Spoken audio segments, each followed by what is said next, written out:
नाशिकच्या जागेवरून भाजप आणि शिवसेना वाद आता विकोपाला जाण्याची शक्यता आहे। हेमंत गोडसेंच्या शक्ती प्रदर्शनानंतर स्थानिक भाजप आक्रमक झालेली आहे।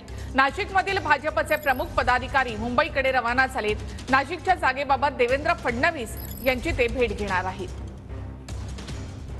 अधिक माहिती आपण घेऊयात आमचे प्रतिनिधी चंदन पुजाधिकारी यांच्याकडून। चंदन, काय माहिती या संदर्भात?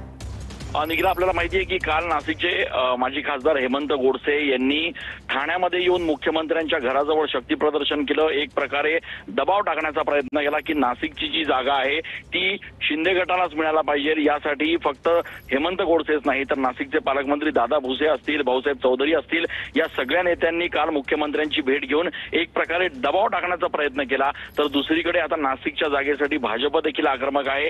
गेल्या वर्षभरापासून नाशिकचे भाजपचे इच्छुक उमेदवार कामाला लागलेले आहेत आणि कुठल्याही परिस्थितीत नाशिकमध्ये भाजपची ताकद असताना ही जागा शिंदे गटाकडे देऊ नये यासाठी भाजपच्या पदाधिकाऱ्यांनी देखील 2 दिवसापूर्वी आपल्याला माहिती आहे की भाजप कार्यालयात या ठिकाणी घोषणाबाजी केली होती, ठिय्या आंदोलन केलं होतं आणि आता भाजपचे पदाधिकारी थेट मुंबईकडे रवाना झालेले आहेत। उपमुख्यमंत्री देवेंद्र फडणवीस यांची ते भेट घेणार आहेत आणि नाशिकच्या जागेसाठी ते आग्रही असणार आहेत। त्याच्यामुळे महायुतीमध्ये नाशिकच्या जागेवरून मोठ्या प्रमाणात जी रस्सीखेच सुरू आहे ती बघता नाशिकच्या जागेची नेमकी घोषणा कधी होणार आहे हे बघणं महत्त्वाचं ठरणार आहे। निखिल, धन्यवाद चंदन। एकूणच माहितीबद्दल। तर नाशिकमधील भाजपचे प्रमुख पदाधिकारी आता मुंबईकडे रवाना झालेत आणि त्या देवेंद्र फडणवीस यांची भेट घेणार आहेत।